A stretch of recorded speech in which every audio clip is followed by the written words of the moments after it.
This is Jill Scott. Hey, this is Jennifer Huss. Yo, what's up? This is Robin Thicke. This is Rasan Patterson. This is Latifah. Welcome to this edition of the Artist Lounge with Queen Latifah.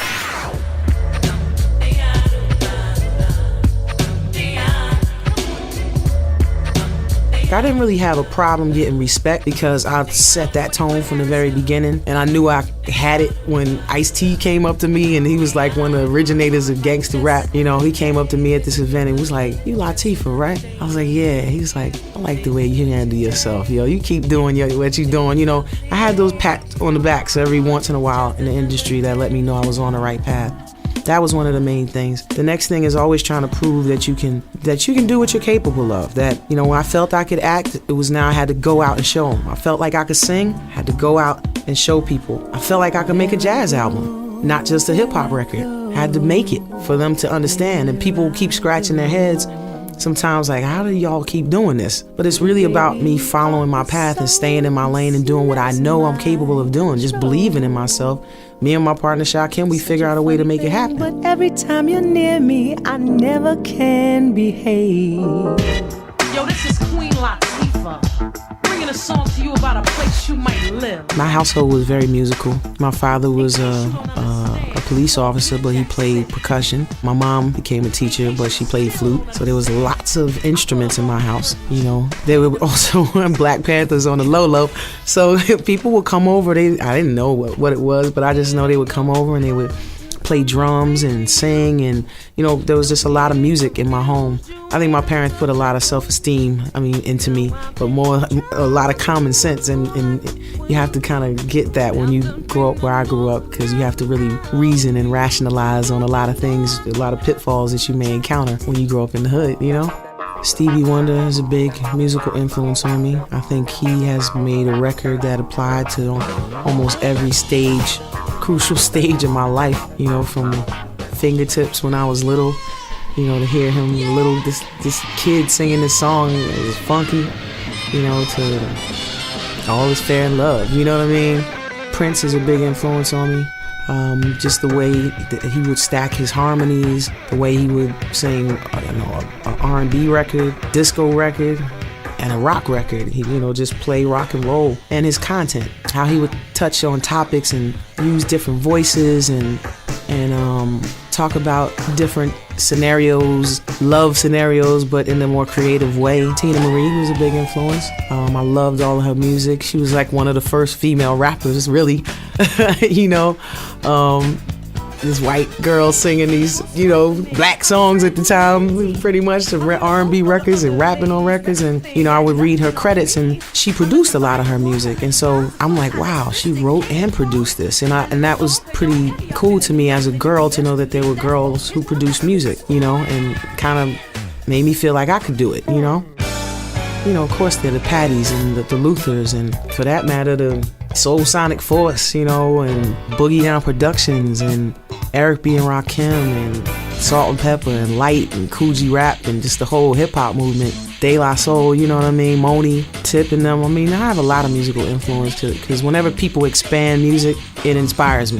My mellow Latifah was kicking flavors. The Ari Bossy said, yo, Latifah, we can do this.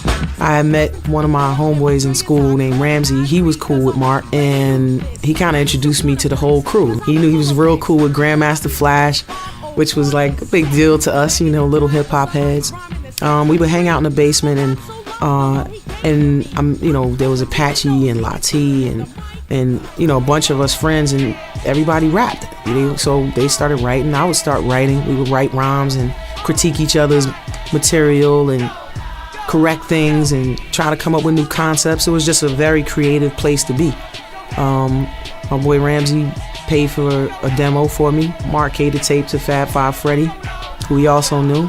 Freddie gave it to somebody at Tommy Boy Records, this guy Dante Ross. Played it for Monica Lynch. They liked me. They wanted to meet me. The rest is history. I would say Winky's Theme probably is the most meaningful record out of everything I've ever made, and especially in hip hop, because I lost my brother in he died in a motorcycle accident when I was 22 and he was 24. And this was it was like maybe after my second album came out or something like that. And I went in and when I started recording the Black Rain album, and it became like a release for me, a way for me to express, you know, myself and my pain and everything I was feeling, what I was going through.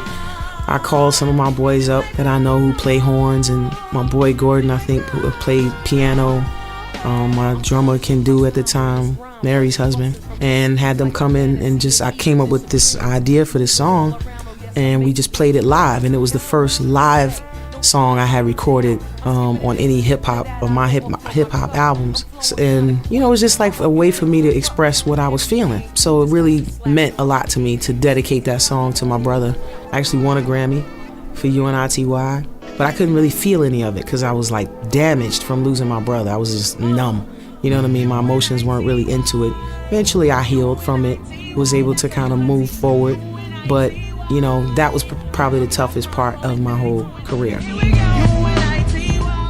There was this theory at the time that rappers couldn't sell records. So what they would do is put less into you and hope for the best, you know? And I watched that happen systematically with a lot of different female entertainers, rappers at the time.